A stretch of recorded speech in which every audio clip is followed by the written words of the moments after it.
Olá, bom dia. Está chegando aqui na tela da Band mais uma edição do seu Entrevista Coletiva. No programa de hoje eu vou conversar com a advogada especialista em Direito da Saúde, Flávia Marinho. Vamos saber aí um pouquinho das dúvidas que a gente tem nesse tema e também sobre um evento que aconteceu na semana passada, uma grande imersão envolvendo este tema. É isso aí, o Entrevista Coletiva está no ar. De volta aqui com a nossa entrevista coletiva, eu já recebo nos nossos estúdios a advogada Flávia Marinho, ela que é especialista em Direito da Saúde. Bom dia, Flávia, seja bem-vinda aqui. Bom dia, Rodrigo. Obrigada pelo convite e por nos receber tão bem aqui. Olha, Direito da Saúde que geralmente, quando a gente traz aqui no programa, gera uma audiência muito grande, porque é uma dúvida que todo mundo tem. Antes da gente chegar nessas dúvidas, vamos falar um pouquinho do evento muito bacana que você fez no último sábado aí, uma grande imersão, justamente tratando desse tema. Como é que foi? Isso. No outro final de semana, a gente trouxe mais de 100 advogados que atuam no direito da saúde em todo o Brasil para uma verdadeira imersão. Antes, houve a visitação técnica no meu escritório, em que eu mostrei como era a estrutura do escritório, porque quando a gente trabalha com saúde, a gente tem algumas estruturas que não são comuns em escritórios de advocacia, como o setor de diligência, por exemplo. Porque, o que é o setor de diligência? É um setor que funciona especificamente para agilizar as liminares. Então, a gente fez uma visitação e logo em seguida a gente fez a imersão, um evento para mais de 100 advogados, em que a gente falou sobre as tendências de judicialização para 2024, quais são as matérias que vêm forte no Poder Judiciário, as principais negativas. A gente trouxe empreendedorismo, venda, do direito material, a escrituração, a venda, a ganho de autoridade na internet, a gente falou no evento. Empreendedorismo que é muito visto no seu escritório, né? É meio que uma mesclagem, não é só a lei a advocacia. O empreendedorismo está muito ligado lá. Fala um pouquinho sobre isso. Tá. A advocacia vem mudando e desde a pandemia o digital chegou e grandes bancas vieram para o digital como uma questão de sobrevivência mesmo. Então, a gente precisa tratar o escritório de advocacia com empreendedorismo. Uma ação judicial é uma venda, precisa ter setores de venda, pós-venda, operacional e, sobretudo, um empreendedorismo humanizado, porque a gente lida com vida e saúde. Então, um processo ele não pode ser mais um processo. E na área da saúde, Rodrigo, você precisa que o processo ande, porque é a vida de alguém que está em jogo. Então, o teu escritório, ele tem que ter, sim, elementos de empresa e a gente vem trazendo isso de uma forma muito bacana, e é o que a gente prega na mentoria que eu ministro para advogados de todo o país, ensinando a atuar na área da saúde. E foi nesse evento também que eu já estou vendo aí você com o livro na mão, que foi lançado aí, Direito da Saúde na Era Digital. Fala um pouquinho desse livro aí que você lançou lá. Isso, o livro, ele traz justamente esses pilares. Ele fala sobre o direito material, quais são os aspectos importantes, quais são os fundamentos do direito da saúde, o que é que o advogado precisa saber para começar a atuar, quais são os tipos de plano de saúde, mas ele fala também sobre vendas, sobre setorização, sobre estruturação, sobre posicionamento digital. Então, é um livro exclusivo no mercado que aborda tudo isso e ensina desde o direito material da saúde, ou seja, a legislação, até como se portar numa rede social para ter um ganho de autoridade. E aí foi lançado no evento e hoje quem quiser adquirir ainda é possível? Como é que é feito? É possível. A gente fez uma triagem limitada, né? Restam ainda poucos exemplares. Só entrar em contato conosco através das redes sociais, que eu já falo aqui. Manda no direct que o suporte vai lá e encaminha o livro. Você falou da pandemia que despertou esse lado mais necessário do digital para o direito. Não foi só no direito que isso aconteceu, mas hoje a realidade do digital supera o presencial, ou seja, os advogados conseguem hoje atuar só de forma online? 90% dos meus clientes são do digital. A grande maioria fora do estado. Por quê? Quando você faz um trabalho de conscientização dos direitos, a pessoa está ali no celular. E aquela informação simplesmente chega. E muitos beneficiários do plano de saúde, na verdade, não sabem dos direitos que possuem. Rodrigo, 90% das negativas de plano de saúde são abusivas. 90%. É muita coisa. O plano de saúde ele é obrigado a custear tratamento, exames, medicamentos, e muita gente não sabe. Não só o plano de saúde, SUS também. Às vezes as pessoas... É isso que eu ia chegar agora, perdão me interromper. A gente está falando muito em plano, mas o SUS também, as pessoas têm muito direito em cima. A gente fala muito que se o SUS fosse cumprido à risca, seria o melhor plano de saúde do mundo. E essa gente que não é o que acontece, principalmente na zona rural, nas cidades mais interioranas, nas capitais também. Há direitos hoje que o usuário não sabe, por exemplo, que tem no SUS. Sim, vou dar aqui alguns exemplos. Às vezes um paciente com câncer, por exemplo, o médico oncologista prescreve medicamentos da ordem de 40, 50 mil reais por mês, que isso é tão distante da realidade da população. As pessoas acham que porque o medicamento é caro, o SUS não tem a obrigação de fornecer, e não é verdade. A gente teve uma demanda recente lá no escritório, a pessoa estava 3 meses na fila por um procedimento de uma angioplastia. Isso não existe. Então, medicamentos podem ser buscados no SUS, tratamentos, cirurgias, exames genéticos, às vezes até definição de uma quimioterapia ou não, né? E as pessoas, na verdade, não sabem do direito que possuem. Por isso que é um tema tão importante, de utilidade pública, na verdade. E a justiça, ela é célere em relação aos temas ligados à saúde? Porque, como você falou, quando a gente lida com saúde, a gente está lidando ali com vida, Sim. que às vezes um dia é crucial. A justiça tem sido célere em relação ao julgamento dessas causas? Sim, é importante que a sociedade saiba disso, até para que não seja desestimulada com o conceito que a gente tem. A justiça nesses casos anda atrelado ao paciente, ao beneficiário, ao usuário do SUS. A grande maioria dessas decisões, determinando o custeio de um tratamento, de um exame, de um medicamento, elas vêm através de uma liminar. Para você ter ideia de como é rápido, a média ali, 2, 3 dias do protocolo, você já tem uma liminar. Claro que pode ser antes, pode ser depois. Alguns casos, por exemplo, cirurgia de urgência, você protocola uma petição no plantão judiciário à noite e à noite mesmo tem uma decisão.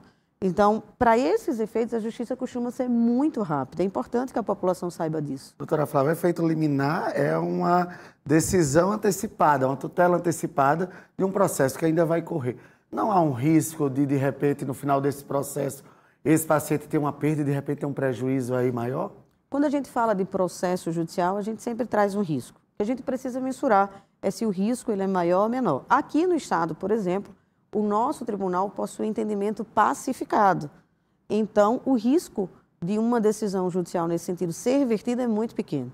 E já há um entendimento do STJ dizendo que, ainda que haja reversão, a parte não precisa desembolsar ao plano ou ao SUS o valor, porque ela estava de boa-fé amparada com a decisão judicial. Então, o risco de reversão é infinitamente menor do que o risco de não judicializar. Seu escritório, você me disse que ele trabalha como uma empresa. Tem um setor de vendas, de pós-venda, de faturamento. Onde foi que a senhora viu a necessidade de empreender na advocacia dessa maneira? As pessoas falam muito que a advocacia está saturada, mas não está. Se a gente for para o direito da saúde, todo mundo conhece alguém que teve pelo menos um exame negado pelo plano de saúde. Um exame simples de sangue, que ele não pode ser negado. Então, nessa busca por ampliar, eu tive que estudar sobre mentorias, cursos, sobre empreendedorismo, sobre vendas, sobre LTV na advocacia. Então, partiu essa necessidade de aprimorar, de desenvolver, inclusive, a minha mentoria, partiu da necessidade de expansão. Porque quando você não tem um empreendedorismo ligado ao teu negócio, à tua clínica, ao teu escritório, à tua empresa, você tem um crescimento limitado. Então, é muito importante que a gente traga essa noção. Eu sempre fui empreendedora nata. Então, eu conciliei o que eu acredito como crescimento ao meu negócio, ao escritório, ajudando muitas pessoas e, sobretudo, transformando vidas. Qual hoje é a maior demanda que chega ao seu escritório? A maior demanda que tem no meu escritório são de grávidas com trombofilia que precisam utilizar o medicamento enoxaparina sódica e tem uma negativa do Estado ou do plano de saúde. A grávida ela tem uma condição propícia a coagular. Quando essa condição chega a alguém que tem trombofilia, há um grande risco de ter trombose, né, na artéria umbilical, em algumas artérias importantes e não passar ali os nutrientes e a oxigenação para o bebê. Então, essa grávida precisa usar essa injeção, que é conhecida como picadinhas do amor. E, sem dúvida nenhuma, é o que mais chega no escritório, porque eu tenho trombofilia e eu já precisei fazer uso, então eu fiz a minha dor, uma luta, e venho ajudando essas mulheres aí. Mas chegam demandas de todo tipo, cirurgias, câncer. Em relação ao plano de saúde, qual é a principal reclamação? Negativa de medicamento de alto custo. Negativa de procedimento por cirurgia, por urgência e emergência também, chega bastante. Exclusão de dependentes, cancelamento indevido de plano de saúde, está aumentando demais. Reajuste abusivo também. Então, negativa do plano de saúde tem todo dia, o tempo todo.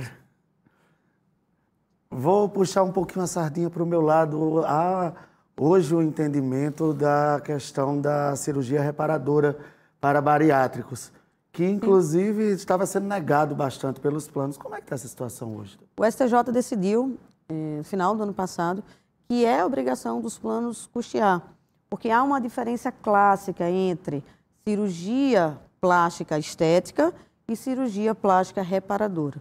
Tudo aquilo que for de cunho reparador funcional, o plano de saúde é obrigado a custear, né? Então, às vezes é uma correção na mama, às vezes é um abdômen de avental.